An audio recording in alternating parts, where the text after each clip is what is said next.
Neema na amani zitokazo kwa Mungu Baba yetu na kwa Bwana wetu Yesu Kristo ziweze kuwa pamoja nanyi ndugu zangu.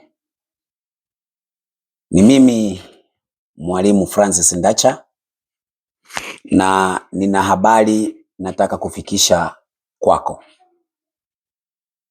Nina habari nataka kufikisha kwako. Kwa hivyo tega sikio nikupe habari.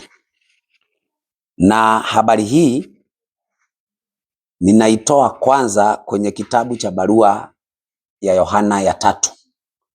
Barua ya Yohana ya 3:1 mstari wake ni wa 2. Inasema, mpenzi, naomba ufanikiwe katika mambo yote na kuwa na afya yako kama vile roho yako inavyofanikiwa. Kama kuna jambo ambalo dunia inaendelea kusononeka na kuwa na shida, ni kuwarudishia watu afya waliodhoofika. Watu wengi waliodhoofika, dunia imeshindwa kusuluhisha tatizo linaloitwa tiba. Na watu wengi wamepoteza uhai na kuwafanya watu wengine kuwa walemavu ni kwa sababu ya kutumia tiba baya. Tiba isiyo na faida kwa mwanadamu. Biblia inasema katika Ufunuo 13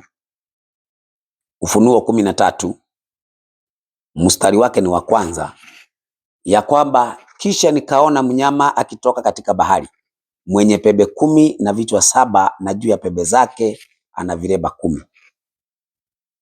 Na juu ya pembe zake ana vilemba 10, na juu ya vichwa vyake majina ya makufuru.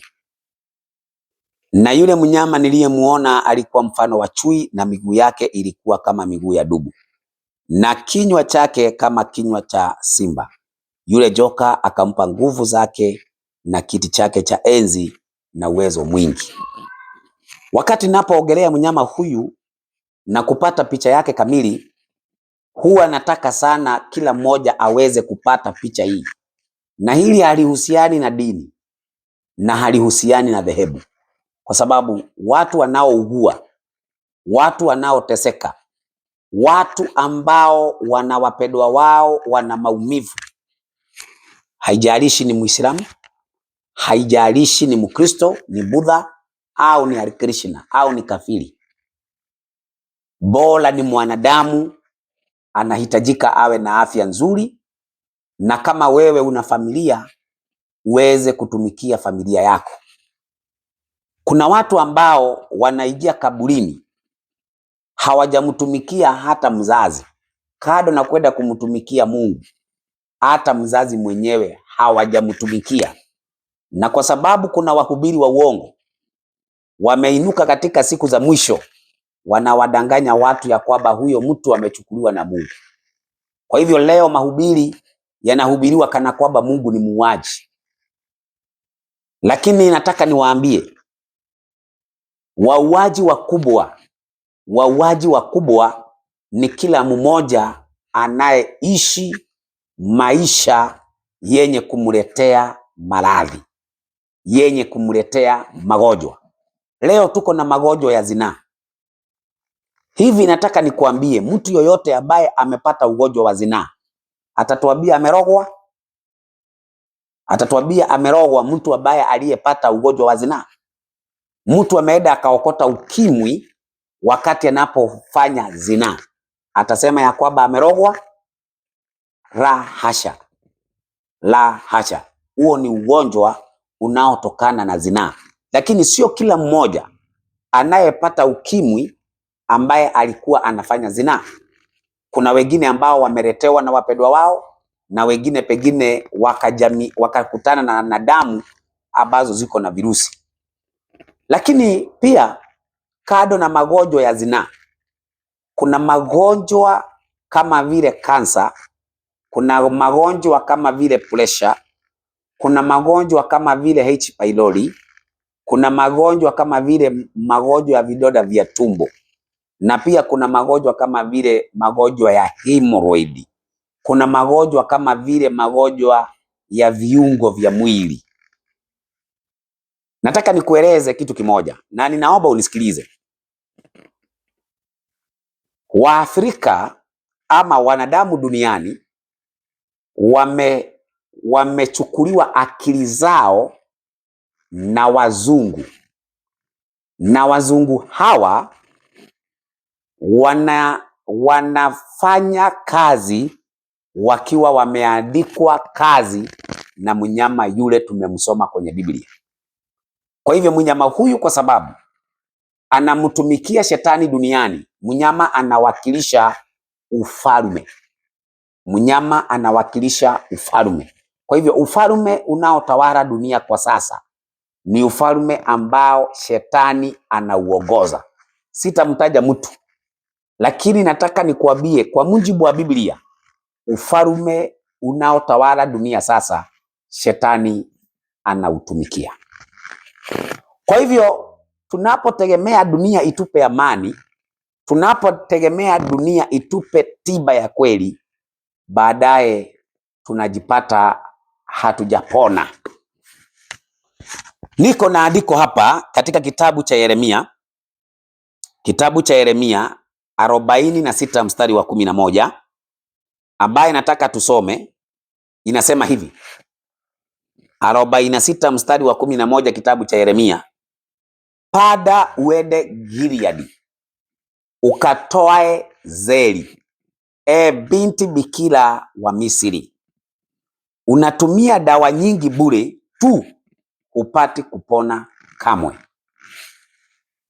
Kuna watu ambao wakitembea wana madawa mfukoni, wanameza madawa one times milele.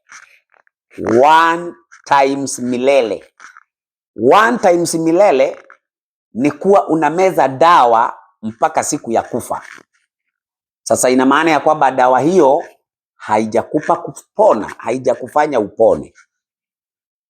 Zaidi ya yote, kuna watu wanatumia maelfu, mamilioni ya pesa wakiwatafutia wapendwa wao dawa zenye wanameza lakini hawajapona.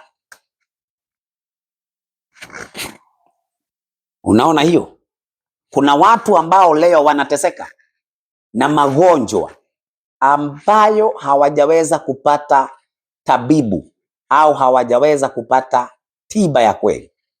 Na kwa sababu watu wameaminishwa, mpaka mtu aongee kizungu, mpaka mtu awe na PhD, mpaka mtu awe na masomo ya hali ya juu, wameaminishwa watu ya kwamba hao watu ndio wanayeweza kutoa tiba ya kweli.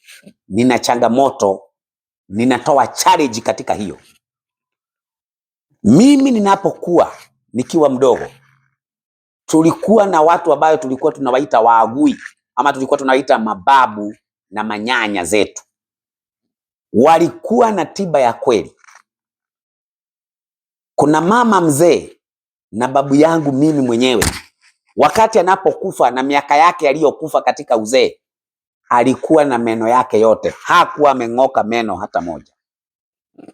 Na walikuwa wanatutibu kama ungeumwa na jino, walikuwa wanaenda kwa shamba, wanakuja na pengine tawi fulani, alafu wanakoroga,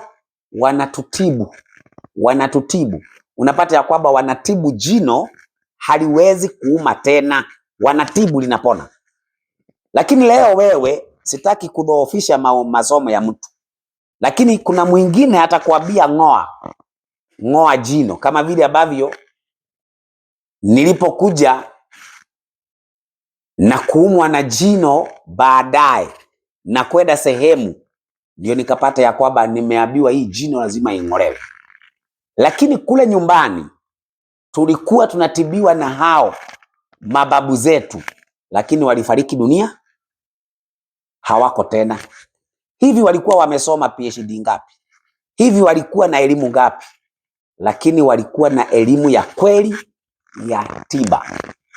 Na kuna watu watakubaliana na mimi ya kwamba ima ni Wajaluo, ima ni Wakalenjin, ima ni Wakisii, au katika kabila yoyote, lazima kulikuwa na watu ambao walikuwa na ujuzi wa kutibu watu, lakini wamefariki dunia, hawako. Sasa tuko na kizazi kingine, sasa tuko na kizazi kingine leo ambacho ni kizazi kimeiga watu wa Bali. Wanavaa kama watu wa Bali, wanakula kama watu wa Bali. Yaani watu wameiga vitu vya zamani, vitu vya kigeni, nguo za kigeni, madawa ya kigeni, mimi za kigeni, mambo ya kigeni. Haya mambo ya kigeni baadaye hayana suluhisho. Unaona mtu anatumia dawa za kumeza za ugonjwa wa pressure, baadaye unasikia ya kwamba ini limeharibika. Anatumia dawa ya pressure, unasikia figo imeharibika, ini limeharibika. Kwa sababu dawa zinazotumika leo, kuna madawa mengi ambaye yanatumika ya kemikali. Wanatengeneza kemikali, wanatengeneza dawa yenye unameza. Lakini utapata ya kwamba vile ambavyo unavyomeza dawa inaendelea kuharibu zaidi. Kwa hivyo kuna madawa ambaye Mungu angetaka watu waweze kujua elimu yake, na madawa haya yanapatikana Gilead. Gilead kwa leo ni sehemu ambayo ina vitu vya kawaida tu ambavyo vinalimwa shambani, vitu ambavyo vinatumika mahubiri ya Mungu. Na ndio maana tumefungua sehemu inaitwa Sanitarium. Sanitarium, hatuwezi kuwa na mahali pa kuweka maiti.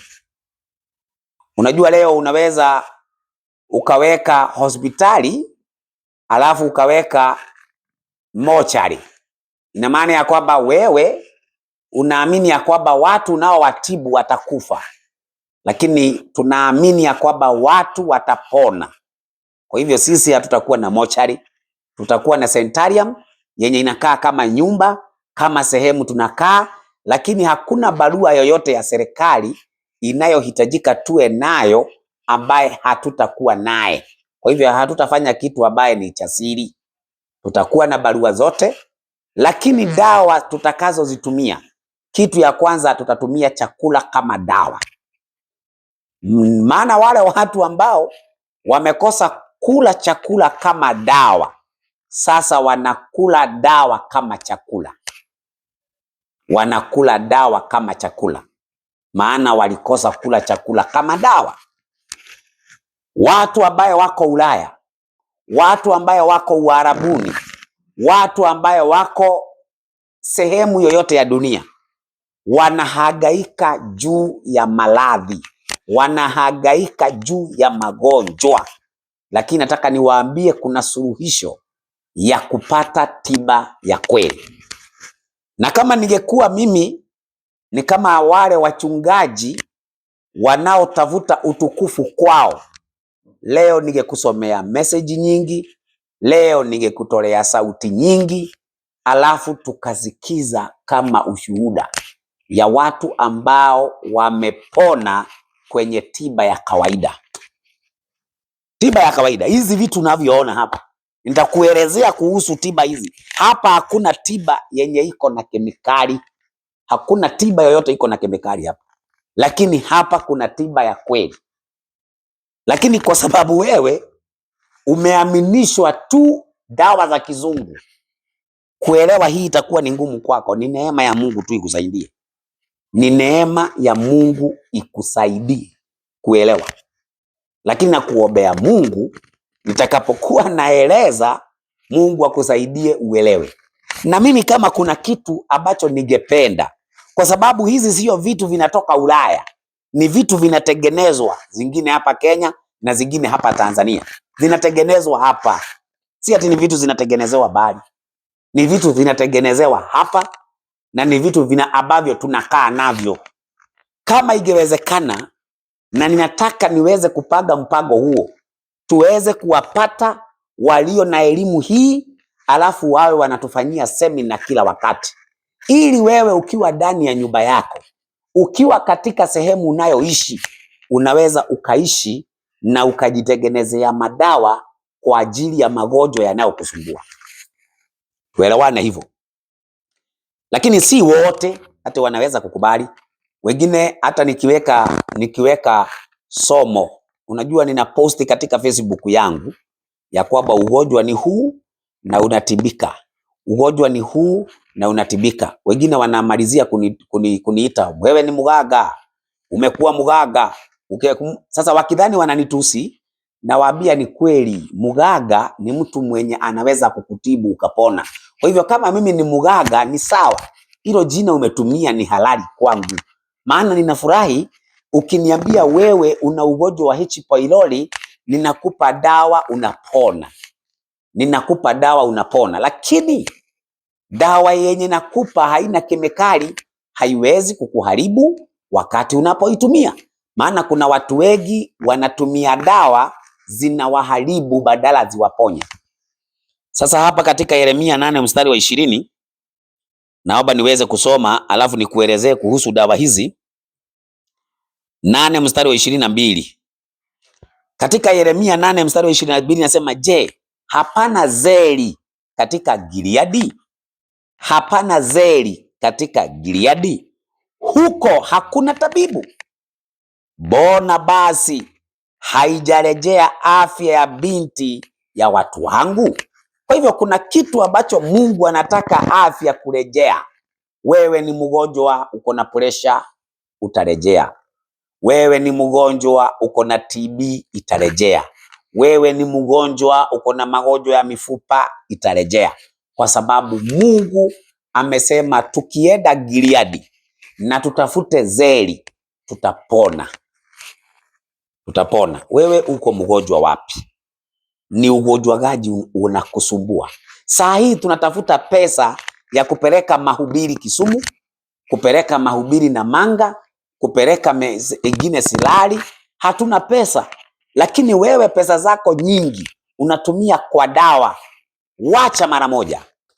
Wacha mara moja. Na ninataka unijaribu. Unajua kuna watu ni wabishi tu.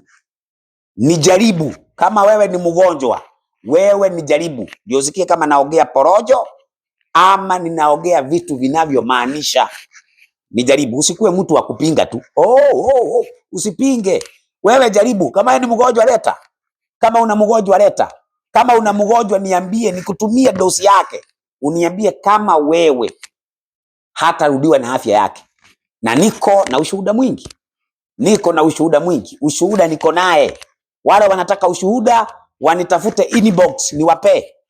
Nitawapea ushuhuda ya watu ambaye wamepona. Kwa hivyo baki hapo wewe na kutokuamini kwako.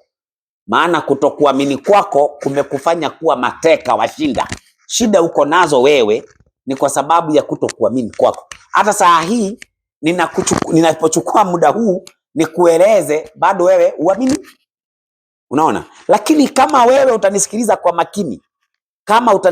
makini, nataka nikuambie kuna tatizo uko nayo na utatoka kwenye hiyo tatizo milele. Ngoja nianze kukuelezea.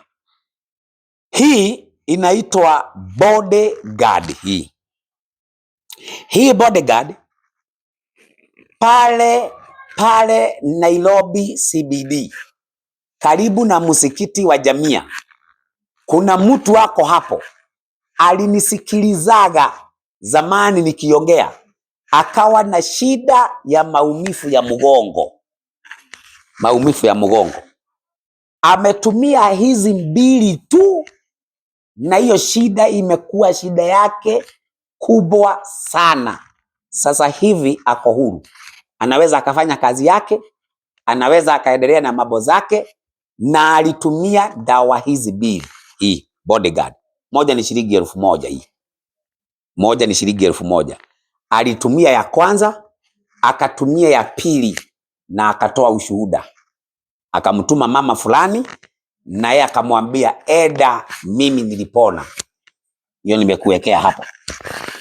Nimekuambia ina ushuhuda wake na nimekuambia mahali huyo mtu wako, igawa sijasema ni nani. Sasa kutoka hapo ni kwa akina mama.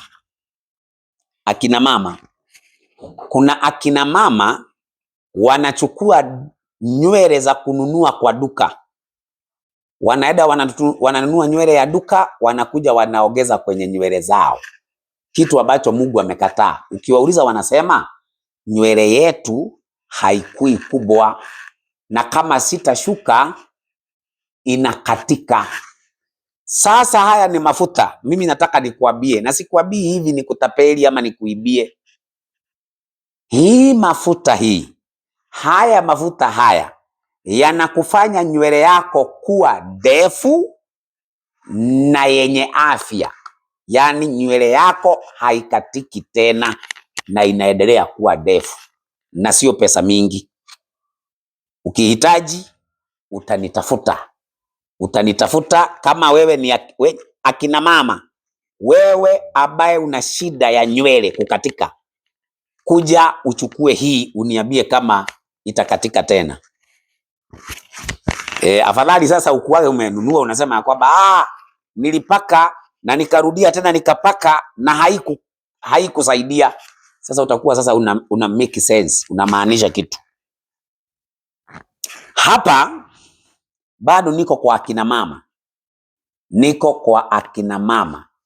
Akina mama, kama kuna sehemu yenye unatakikana kuangalia iwe na usafi na iwe sawa, ni sehemu ya tendo ya ndoa. Tendo ya ndoa. Unajua tendo ya ndoa ni nini kinachofanyika kwenye tendo ya ndoa? Kama kuna kitu wanaume hawataki, ni harufu wakati wa tendo ya ndoa.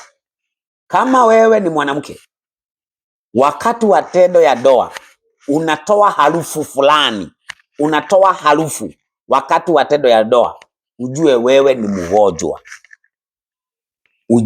mgonjwa. Tendo la ndoa ni tendo linalofaa kuwa tendo safi.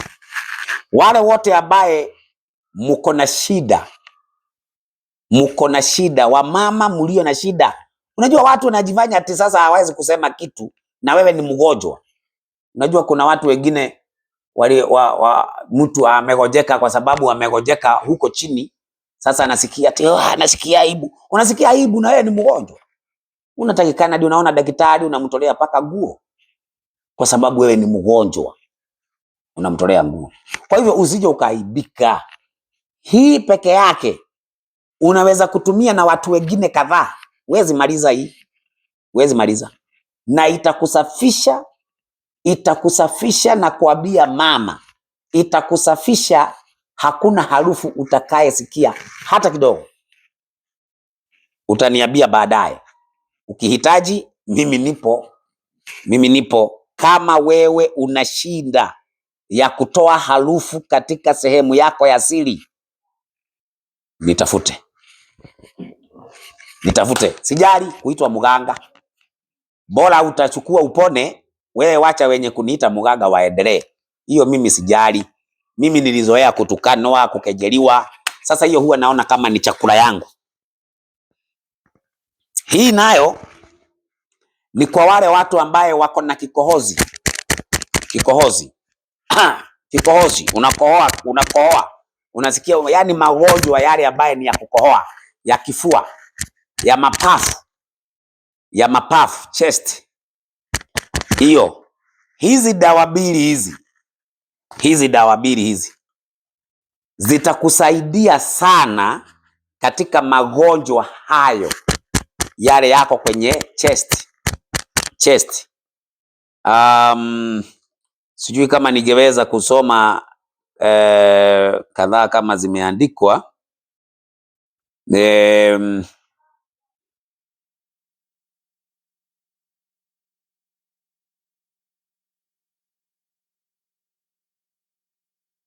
Bronchitis, inaitwa smoker chest. Wale watu ambao wametumia sigara sana, na wale watu wako na asthma. Kama wewe uko na asthma, nitafute watu wa asthma. Watu ambao mko na asthma, mko na mashida ya kifua, jo, Jo, wachana na wale watu ambao ni wa kuogea tu vitu baya. Unajua watu sasa, watu kwa kuogea baya wewe hawakubali watu wengi. Lakini nataka nikuambie hizi dawa hazina kemikali hata moja, hazina kemikali. Zimetengenezwa na mambo ya kawaida tu na zitakusaidia utapona. Wale wako na asma ndio hiyo. Kuna wale ambaye wako na kitu naitwa UTI. UTI. Hii ni dosi ya UTI. Wale ambaye mko na UTI, usiende mahali pengine, kuja tafuta hizi dawa za UTI na utaweza kupona. Dawa za UTI utaweza kupona. Hiyo ni dosi yake, UTI. Dosi ya UTI. Tukija hapa, tunakuja katika dosi ya ugonjwa ambao unaitwa H. pylori. H. pylori na ulcers. H. pylori. Wale ambaye mko na shida ya H. pylori, hapo kuna dosi yako. Kama uko na H. pylori, karibu utaweza kupata dawa. Tukija hapa, tunarudi tena kwa akina mama. Kwa akina mama. Kwa akina mama kuna kitu naitwa fibroid. Fibroid. Fibroid ni ugonjwa wa vitu ambavyo vinamea huko ndani. Akina mama ambayo mnajua hizo vitu ambazo zinamea. Watu wengine wanamalizia kwenda kuchinjwa. Watu wengi wanamalizia kwenda kukatwa huko ndani. Sasa naomba ya kwamba uweze kunitafuta. Tutatibu fibroid zako, zitapona. Lakini inawezekana usipone kwa sababu wewe bado unajaribu. Unajaribu. Inawezekana. Inawezekana. Haiwezekani. Hiyo usikuje hapa kujaribu. Uje ukijua ya kwamba unakuja kupona. Unakuja kupona. Fibroid utapona. Na wanaume hemorrhoid mtapona. Kuna ile ambaye inaitwa hemorrhoid ambayo ukienda kwa choo wakati unaenda haja kubwa kuna nyama fulani inatoka. Kuna nyama fulani inatoka, wakati mwingine damu. Ukienda kwa choo, ukienda kwa haja kubwa, nyama inatoka. Kuna dawa yake. Hiyo dawa yake unakalia siku 10. Na mimi ni mwenye kutoa ushuhuda huyo. Maana nilikuwa naye na nikafanyiwa operesheni 2, lakini 2 zilitoka na zikakuwa kubwa sana. Nilikuwa siwezi kutoka kitanda nikatembea. Dawa hiyo nilikalia. Siku ya pili nilikuwa nimetoka kwa kitanda. Na kumaliza siku 10 nilikuwa sina hemorrhoid. Fibroid, wamama mnitafute wale ambaye mko na fibroid. Wale wamama mko na fibroid, mnitafute. Wamama ambaye mko na fibroid, mnitafute. Hapa kuna dosi yenu ya fibroid. Alafu kuna wale ambaye ni wamama wako na vitu inaitwa infections. Unaona infection hizo. Wamama walio na shida ya vitu kama hizo. Alafu wale ambao hawajaweza kuwa na kitu inaitwa nini? Hormones zao. Unapata ya kwamba ile mgeni wake wa kila mwezi hawezi kujua anakuja saa ngapi, maana ni shakara bagala. Unaona? Hizi zitakufanyia kitu inaitwa nini? Zitakubalanzia hormones zako. Na kama una vidudu, una vitu ambavyo vinasababisha, hii itakuoshea kabisa. Wale wa mama mko na shida kama hizo, mkinitafuta bado mtaweza kupona. Na pia mjue ya kwamba pale kunaitwa nini? Pale kunaitwa, ukipita Mlologo mbele hapo kunaitwa Kitengela. Hapo Kitengela tunaanza rasmi kuwa na sehemu ya Centarium. Wale watakuwa wanatutembelea pale, mtakuwa mnatutembelea hapo. Tutaweka madaktari wenye wamegombea kwenye hizi vitu. Mtakuwa mnawapata hapo. Sio mimi, tutawaweka wale ambao wamegombea, ambao wamenielezea na mimi nimekuja kuwaeleza. Tunaelewana? Tunaelewana? Wale ambao mko na shida ya mifupa. Wale ambao mko na shida ya mifupa, majoints, mgongo inauma. Migongo inauma, joints ziko na shida. Dawa zenu ziko hapa. zitaweza kuwarudishia afya yenu, zitaweza kuwarudishia afya yenu. Inaitwa good heart, good heart. Kuna watu ambaye moyo wao umekuwa na shida, kwa hivyo hii inakurejeshea moyo mwenye afya. Wale ambaye mko na pressure, bado hapa kuna dawa ya pressure ambaye itaweza kuwasaidia, na wale ambao mumezoea kupiga mswaki na dawa zingine, dawa ya kupiga mswaki meno zako iko hapa. Dawa ambaye haina kemikali, unaweza kuitumia kwa ajili ya afya ya meno zako. Sasa mimi ni mjumbe, nimefikisha ujumbe. Wewe ndio utakayeona kama utafuata ujumbe ama utaacha. Shalom na Mungu awabariki.